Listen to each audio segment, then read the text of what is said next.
안녕하십니까. 신인균의 군사TV 디펜스 브리핑입니다. 자, 오늘도 아주 중요한 군사 무기 관련 소식 전해드리겠습니다. 우리 FA-50 요즘 승승장구하고 있죠. 그런데 이 FA-50이 폴란드에 팔리고 뭐 이런 이유가 지금 드론이 완전히 전장을 지배하고 있는 이런 상황, 또 스텔스 전투기가 전장을 지배해 나가는 이런 상황임에도 불구하고 이런 FA-50 같은 저가 단발 전투기가 왜 팔리나. 이게 바로 지금 이 우크라이나 전쟁을 쭉 지속하면서 러시아가 그 정답을 주는 것 같습니다. 드론 뭐 굉장히 많지만 실제적으로 드론은 파괴력이 약하죠. 그런데 전투기에서 떨어뜨리는 정밀 유도폭탄은 아주 정밀하면서 정말 뭐 드론이 떨어뜨리는, 또 드론이 자폭하는 그 능력하고는 비교가 안 되게 강력하죠. 그런데 스텔스 전투기는 비싸죠. 한번 띄우는데 비싸죠. 그런데 우리 FA-50 같은 건 한번 띄우는데 이 비용이 싸죠. 그래서 이런 단발 저가형 전투기의 가능성에 대해서 굉장히 높이 평가받고 있는데, 러시아가 그래 우리도 이런 거 필요해 해서 지금 러시아가 가지고 있는 전투기들 전부 쌍발이죠. 그래서 단발 전투기 중에 뭐 없나 해서 퇴역해놓은, 또 치장해놓은 미그 23, 미그 27 이것들을 지금 복원해서 80 유도 폭탄 떨어뜨리는 용도로 쓰겠다라고 발표를 했어요. 또 이게 또 북한에게 주는 시사점이 또 있는데 이 내용 같이 한번 살펴보도록 하겠습니다. 자, 5가지 단신 먼저 보겠는데요. 그리스는 F-16과 미라지 2000 이 56대를 우크라이나에 공유하는 것을 검토 들어갔습니다. 또 우크라이나는 고위력 열압력탄을 탑재한 소형 드론을 전략화해서 러시아군의 참호를 깨트리는데 본격적으로 쓰고 있는데 위력이 대단합니다. 보겠습니다. 전투기 전력 현대화와 기종 단순화를 위해 100대가 넘는 전투기 처분을 준비 중인 그리스가 F-16과 미라지 2000 전투기들을 우크라이나에 판매하는 방안을 논의 중이라는 소식입니다. 대상 기종은 F-16CD 32대, 미라지 2005 24대로 총 56대에 달하는데, 이는 유럽 각국이 우크라이나에 공급하기로 한 F-16 전체 수량과 맞먹는 규모여서 우크라이나군 공군력을 완전히 다른 차원으로 강화시켜 줄 것으로 보입니다. 지난 2021년 입고돼 핵연료 교체 및 오버홀 작업을 받고 있는 존 C. 스탠리스 항모가 핵연료 교체 공사를 마무리하고 도크를 빠져나왔습니다. 오는 2026년까지 오버홀 공사를 추가로 받을 예정인데, 미 해군이 스탠리스 항모의 오버홀 비용이 크게 증가했다면서 내년 예산 안에 7억 3,170만 달러 추가 예산을 요청해 논란이 되고 있습니다.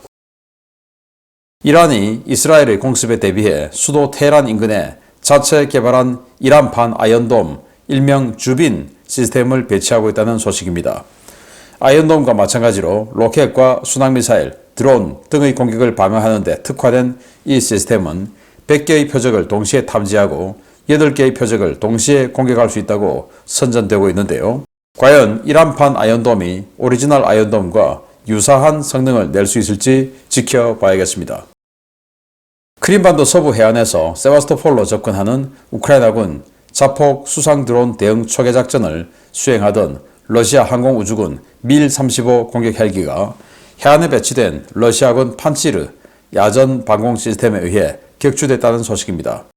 러시아 방공부대는 기종 식별은 고사하고 피하 구분조차 하지 못한 상태에서 해당 격추 건수를 우크라이나 드론 격추라고 보고했는데요. 중장거리부터 단거리까지 러시아군 방공 시스템에는 정말 심각한 문제가 있어 보입니다. 우크라이나군이 소형 드론에 고위력 열압력탄을 탑재한 벙커버스터 보급을 확대하고 있다는 소식입니다. 단 한 대로도 건물 한 채는 물론 벙커를 초토화시킬 수 있는 이 드론은 높은 숙련도를 가진 드론 오퍼레이터가 운용하는데요. 창문이나 벙커 총항구 등 아주 작은 구멍만 있으면 빨려 들어가듯 침투해 목표물을 일격에 파괴하고 있어 러시아군 장병들에게 공포의 대상으로 떠오르고 있습니다. 네, 그리스가 냉전시대 때는 이 나토의 최전방, 그리고 냉전이 끝나고 나서도 튀르키예와 으르렁거리는 이 역사적 문제, 이런 거로 인해서 전투기 전력, 군사력 굉장히 높은 규모로 운용을 하고 있죠. 그런데 재작년에 튀르키예와 전쟁 직전까지 갈 뻔했던 그 유전 문제로 때문에 라팔 전투기 긴급 도입하고 뭐 하면서 이 전력이 또 급상승합니다. 여기다가 또 F-35까지 또 도입하죠. 그러니 라팔, F-35 이런 거 들어오는데 이제 구형 전투기 좀 빼자. 이제 이렇게 된 거죠. 그래서 이 F-16 CD형 우리 한국으로 치면 피스 브릿지 사업을 통해서 들어왔던 바로 그 F-16이죠. 우리는 이제 업그레이드해서 이 중거리 공대공 전투도 할 수 있게끔 업그레이드 했는데 블락 52 클래스급으로 업그레이드를 했어요. 근데 여기 이제 CD형 스페로우 미사일만 쓸 수 있고, 그러니까 뭐 실제로 안 쓴다 그 말이죠. 사이드와인더, 그리고 정밀 유도 폭탄 정도 운용하는 그 F-16, 그리고 미라지 2000. 미라지 2000은 프랑스인데 이거는 뭐 개량이 잘 돼서 성능도 좋아요. 미카 열추적 미사일 버전, 그리고 미카 레이더 버전 해서 중거리 공대공 전투도 되는, 파이어 앤 포겟 전투도 되는 이런 이 미라지 2005 24대 등 해서 총 56대를 공여. 근데 아까 또 판매 뭐냐?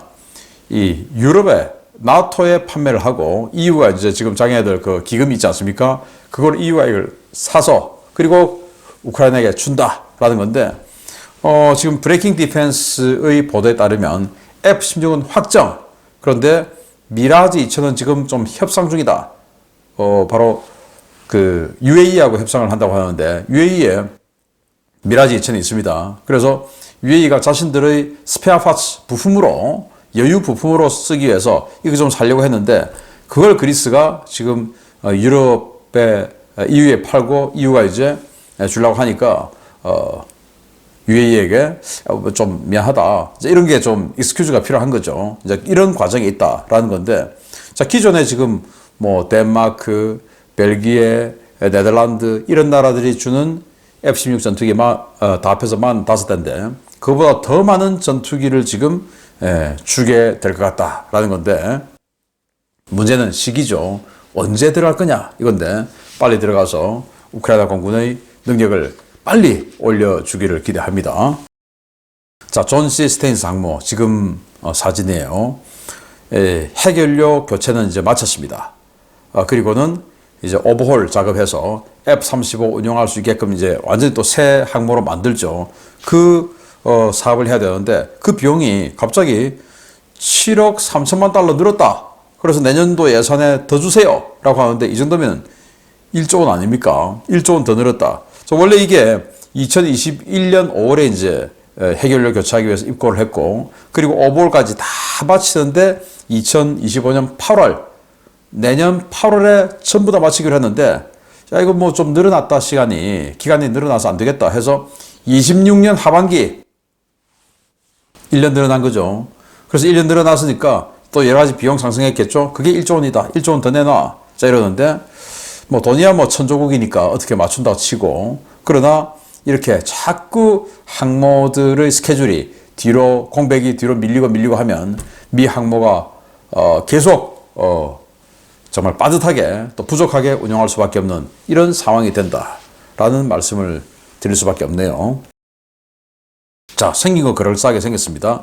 이란판 아이언돔이라고 하는데, 또 뭐 아이언돔 존재는 알아서 아이언돔, 이란판 아이언돔 하는데, 일단 이 레이더는 회전식 레이더예요. 회전식 레이더인데 어떻게 해서 그 완전히 다 격추를 할 수 있다는 건지 모르겠지만, 아무튼 뭐 순항 미사일 등등을 가지고 주로 타겟으로 한다라는 거니까 할 수 있겠죠. 자, 그런데 생긴 거는 판치르하고 비슷하게 생겼어요. 아이언돔하고 다르게 생겼죠. 그런데 여기 보면 이제 발사대가 있습니다.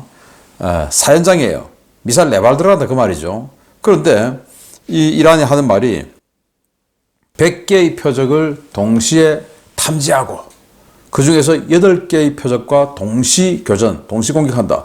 그 8개의 표적하고 동시 공격하려면 최소 미사일 8발은 돼야 되죠. 그런데 미사일 4발 있으면서 8개의 표적과 동시 공격한다. 이건 뭐 말만 하면 그냥 아무 생각 없이 그냥 일단 그냥 8개 표적 동시 공격 막 이 정도는 돼야 좀 폼 좀 나잖아. 자기네들은 미사일 4발 있는데 뭐 이런 아무 생각 없이 그냥 내지르는 것 같아요. 그래서 전혀 신뢰가 가지 않는 이런 지대공 미사일 시스템을 지금 테헤란 주변에 배치하고 있다. 왜? 이스라엘 공격하면 이스라엘이 지금 반격할 거니까 5차 중동전 예상하고 있지 않습니까? 이런 준비를 하고 있다라는 거고요. 정말 기가 막힙니다, 이거. 계속 이런 일이 지금 벌어지고 있는데, 밀 35 헬기, 밀 24 하인드 헬기의 좀 개량형이죠. 이걸 가지고 크림반도에서 우크라이나군의 자폭 수상 드론 오는 거, 그거 이제 초기하고 있는 이 임무를 하고 있는데, 갑자기 미사일 날아와서 격추시켜버린 거예요. 누가 했냐? 판치르. 러시아 야전 방공 포대가 판치르인데, 그게 이제 격추시키고 자기들은 우리 우크라이나 드론 하나 격추했어요 하고 보고를 한 겁니다. 어느 드론? 뭐 어쨌든 드론요. 그런데 알고 보니까 그때 이 항공우주군에서는 밀 35 공격 헬기를 초기하러 보냈는데 격추됐어요. 맞춰보니까 우리 드론 격추했어요 하는 거하고 그게 그겁니다. 기가 막히죠. 아니 인근에 있는 방공부대하고 인근에 있는 그 항공작전 부대하고 자기네들 비행 스케줄 공유가 안 된다는 거, 이건 정말 이해를 할 수가 없어요.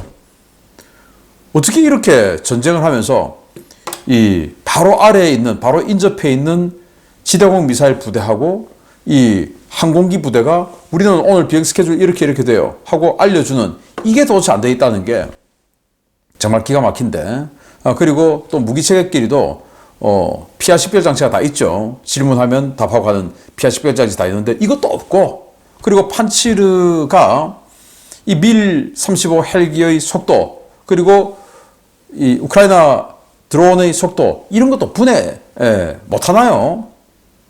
정말 기가 막힌 러시아군의 총체적 난국 아니냐라고 생각하고, 헬기 조종사는 당연히 죽었겠죠. 참 안타깝다라는 말씀을 드리고, 그러나 그 조종사의 죽음은 안타까운데 이런 그 중무장 헬기가 하나 격추된 것은 대단히 또 긍정적이다, 이렇게 말씀드릴 수가 있는데, 정말 러시아 무기, 또 러시아 이 군 행정 시스템, 정말 한마디로 개판이다 라고 할 수 있죠.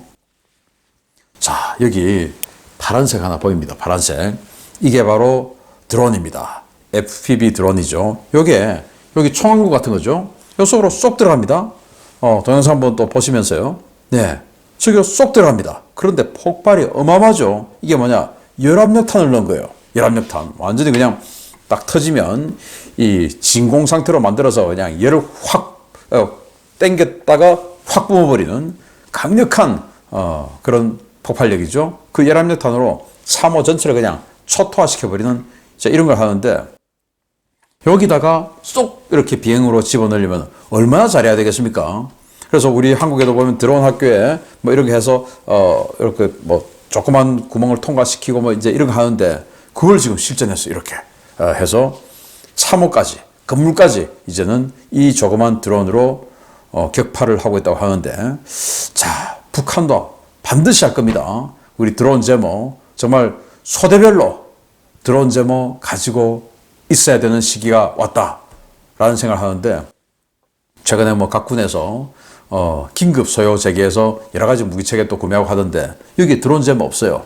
드론 제모 반드시 있어야 된다라는 말씀을 드리겠고요. 자, 오늘의 메인 뉴스 보겠습니다.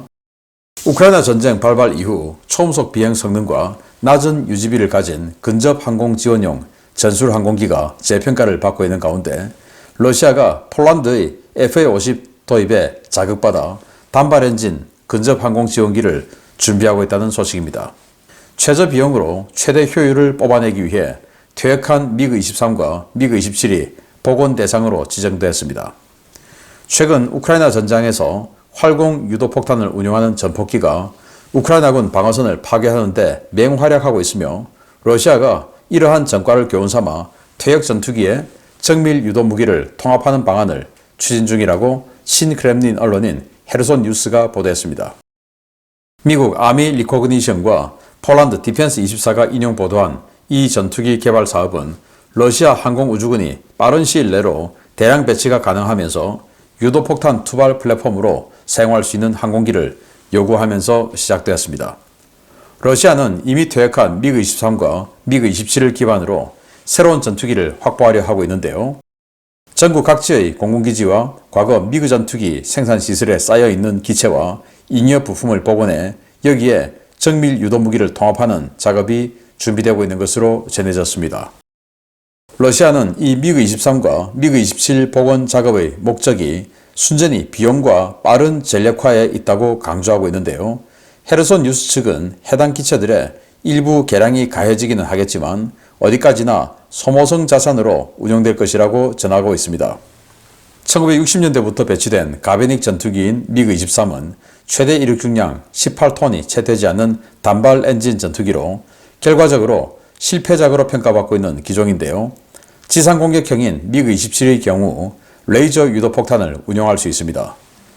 문제는 러시아 전국에 미그 23과 미그 27을 충분히 복원시킬 만한 기체와 부품이 남아 있느냐 하는 것인데요. 이 구상이 현실화될 경우 북한이 50대 이상 보유 중인 미그 23 개량과 유지에도 영향을 줄 수 있어 우리 당국도 러시아의 이러한 움직임을 예의주시할 필요가 있어 보입니다. 네, 미그 23. 그러니까 가변익 전투기가 막 각광받던 시절이에요. 레이더는 고지대에 있고 그 레이더를 피해서 이 날개를 옆으로 펴서 이제 저공 비행을 해서 들어가서 적진에 폭격을 가하고 하는 그런 거. 미국으로 치면 뭐 F-111 또 F-14 그리고 여기도 이제 이런 그 미그 23 이런 게 있었어요. 북한도 이걸 도입했죠. 그래서 이 미그 23과 미그 27의 식별 포인트는 뭐냐? 다 똑같은데 기수가 달라요. 주둥이가 달라요. 이렇게 보면 여기 기수가 우리가 알고 있는 일반적인 전투기처럼 생긴 거, 유선형으로 생긴 거, 요게 미그 23입니다. 왜냐? 이 안에 레이더가 들어가 있어요. 이게 레이더입니다. 이거죠. 그런데 미그 27은 미그 23을 소폭 개조해서 지상 공격형으로 만든 겁니다. 그게 바로 이거예요. 자, 보시다시피 주둥이가 다르죠. 여기 미그 23은 레이더가 들어가는 레이돔. 여기는 레이더가 없어요. 없는 대신 여기 이제 납작하게 깎아진 이 부분에 렌즈가 있습니다. 이 렌즈를 통해서 지상을 보고 이제 폭격을 하는 이제 이런 버전이에요. 그래서 미그 27은 최대 이륙 중량 한 20톤, 미그 23은 한 18톤, 미그 27 기준으로 이 폭장량이 한 4톤. 그리고 엔진은 소련제 전투기 그러니까 6, 70년대 이후에 나온 소련제 전투기 중에서는 보기 드물게 이제 단발 엔진입니다. 최근에 보는 소련제 전투기들, 특히 수호에서 나온 것들 대부분 쌍발이죠. 그런데 여기는 단발입니다. 운용 유지비가 적단 말이죠. 그러나 가변이기 때문에 정비 요소가 많다는 말이죠. 그렇지만 그런 거 필요 없어요. 왜? 어차피 거의 단기적으로 짧게 쓸 거니까. 그래서 이거 지금 러시아군이 한 500대 정도 미그 23을 치장해 놓고 있다라고 알려져 있고 미그 27은 치장 숫자가 알려져 있지 않아요. 그러니까 뭐 500대 정도 되니까 또 미그 27도 있고 하니까 뭐 최소 6, 700대 되겠죠. 이 비슷한 계통이. 이거 중에서 더 쓸만한 거를 끄집어내서 복원해서 전선에 투입해서 활공 유도 폭탄 쏘는 데 쓰겠다. 왜?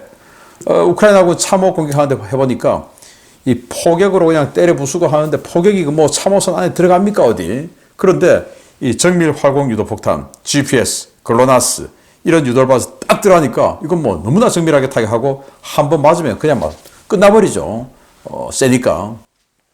그래서 소련은 또 이후에 러시아는 전쟁의 신은 포병이야 라고 주장했었죠. 그래서 포병 화력으로 전쟁을 하는 이 사고에 사로잡혀 있었는데 그래서 이 항공우주군, 공군 이건 완전 뒷전이었죠. 그런데 이번 전쟁을 해보니 야 하늘에서 활공유도폭탄 떨어뜨려 주니까 이게 세더라.